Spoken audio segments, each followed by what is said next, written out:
Well, if you were watching this program a month or so ago, you would have heard the host say that he had bought a number of puts on the S&P averages, and I'm pleased to report, Terry, that those puts have gone up in value because the puts gives you an opportunity to sell something at a particular price, and when it goes down, then you're in good shape. So there's some speculation about what the market's going to do. Are you buying more puts? Or I've pretty much loaded up. I don't need any more.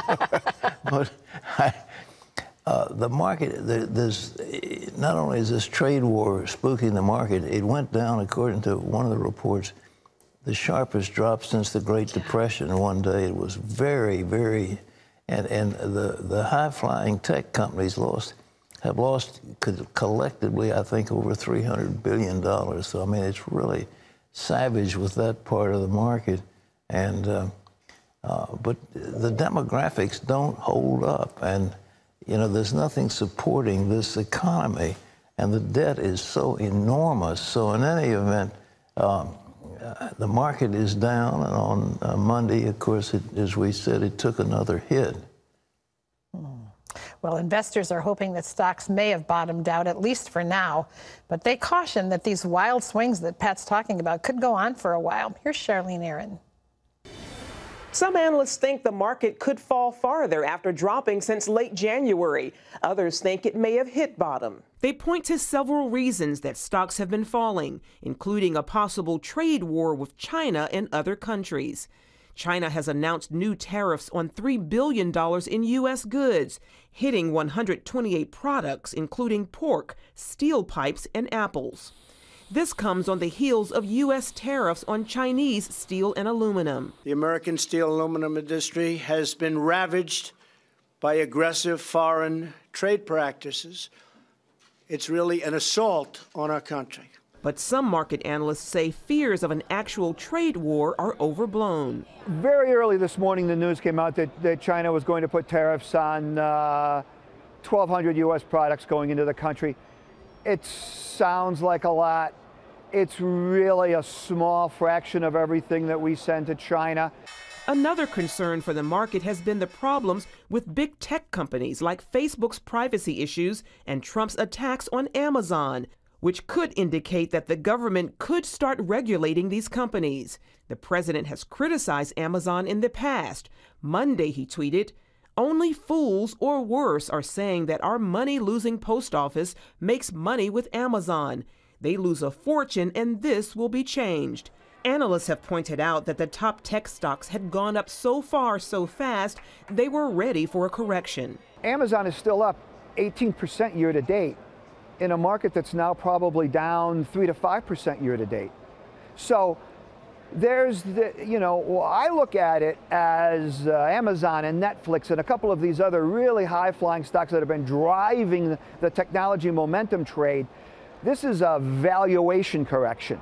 And other analysts say the market needed to pull back after going basically straight up last year.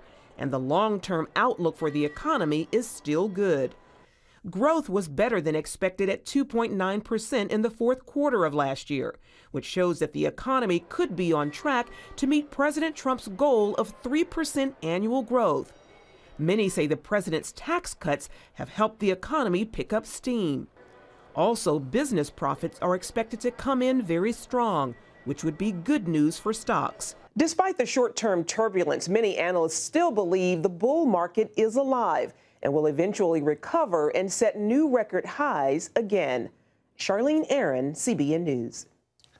Well, I hate to disagree with my distinguished fellow analysts, but I don't think the support is there. We've got an incredible debt load. The debt burden is just unconscionable, over $20 trillion. And that's not only there, but the demographic problem. And the demographic is that we're getting older and the so-called entitlements are not being addressed. And the support of the workers has to do with retirees are out there taking all these pensions, and the so-called number of workers, it used to be, you know, 30 or 40 workers, then it got to be 2 or 3, and we're looking at a couple of workers supporting one retiree, and the demographics just don't work out. Plus the fact that people who are forming, family units, young couples, they're the ones buying the furniture, buying the cars, taking the mortgages, et cetera. They're all going to be retrenching, and they'll be selling stock instead of buying stock, and it's not a pretty picture. So to talk about the market going up some more, I don't think it's going to happen. So we'll see what happens. I mean, it's going to be rocky up and down, but those things aren't really fixable in a sense because they are what they are, right? The fact that, the baby boomers have given a huge incentive or a boost to this economy. But now the baby boomers are living with mom and dad, and they're not buying houses, and they're retrenching, and there aren't as many of them. The baby boomers are now retiring. They're in their 50s and 60s and 70s, and the millennials coming along are not near as robust as that millennial generation. So we'll see what happens, but the baby boomer generation is over, and so around the world there's a problem. Japan, aging, Brazil, aging, great problems in all these major economies. And so we'll see what's going to happen. But, all right, well, we're also going to be talking to Hugh Ross about whether God was present in the universe and how we know for certain, and does science, without question, sustain the notion of a creator of the world. And we're going to take you back to the very beginnings of time to talk about that with this incredible man who's written this book about God and the cosmos. Well, we'll also be talking more about the future of the economy with one of President Trump's campaign advisors, Steve Moore, in just a few minutes. But first, in other news, the president is supposed to meet with Kim Jong-un of North Korea. And he may be getting ready to meet with another major world leader. John Jessup has that. That's right, Pat. The Trump administration says it's open to the prospect of a White House meeting between President Trump and Russian President Vladimir Putin. Russia says Trump proposed the meeting when they spoke by phone last month after Putin's re-election win. The White House is among a number of potential venues being discussed, though neither side has yet started preparations for the visit. If a meeting does happen, it would be Putin's first White House visit since 2005, when he met with President George W. Bush. But relations between the two countries have been tense recently over Russian meddling in the 2016 election. The U.S. also expelled Russian diplomats after charges the Kremlin poisoned a former spy in Britain. Well, Saudi Arabia's Crown Prince Mohammed bin Salman says he recognizes Israel's right to exist as a nation. He told the editor of The Atlantic magazine, Jeffrey Goldberg, quote, "I believe the Palestinians and the Israelis have the right to have their own land, but we have to have a peace agreement to assure the stability for everyone and to have normal relations."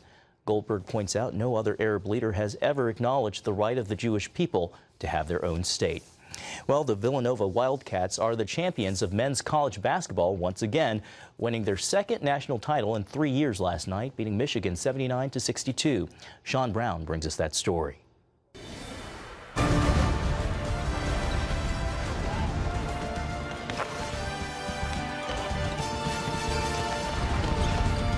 Hello and welcome to the Alamo Dome for CBN's coverage of the 2018 Men's Final Four, where the Villanova Wildcats have won their second NCAA championship in 3 seasons. We'll go down to the lockers for some player reactions, but first, let's see how the Wildcats made history. Michigan got off to an explosive start to take the lead. Here's Moritz Mo Wagner showing some skill. Here's Mo again showing some athleticism. But here comes Nova. Here's Dante DiVincenzo for 3 to take the lead. And then another 3. Then he starts to heat up. Here he is again for 2. Then after this nasty dunk by Omari Spellman, the Wildcats enter the half up by 9. Second half, Villanova starts off strong with this 3 by Eric Paschal. Here he is again for 2 to extend the lead. Wildcats 44, Wolverines 30. The Wildcats try to make a statement with this dunk by Charles Matthews. Then he tries it again later, but DiVincenzo says, "I don't think so." Then with 8:50 left in the game, DiVincenzo drops this 3, followed by another 3. And as the clock winds down, Michigan can't find an answer. And the Villanova Wildcats are national champs.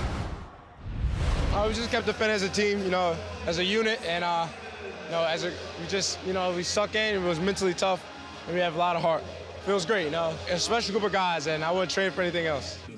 Man, it's an unbelievable opportunity presented to us as a team and as a unit, and to go out there and compete against that group of guys in Michigan. It was a great team. Mo Wagner, who's a great player, man, and they really just competed the whole night, and it was just a blessing to compete that hard on this stage and come out with a win. Blessed. I mean, it's just coming where I've come from. I've always dreamed for keeping my faith high, just making sure that we do all the right things.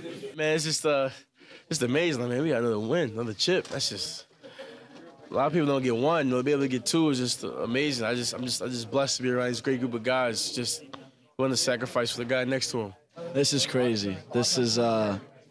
We talked all season about, we just want to control what we can control and then see what happens, and this was just our destiny, and it's an unbelievable group. These are my brothers for the rest of my life. And congrats to the Nova Wildcats. Pat, did you stay up to watch the game? Well, ladies and gentlemen, we congratulate Villanova, and it's just amazing how that school has come up, and, they certainly has put them into the top ranks of everything. For certain. Yeah. What an exciting thing for those young men. It is. To well, I think the pros must be salivating when they see some of those guys making those 3-point shots. I mean, they are really tremendous.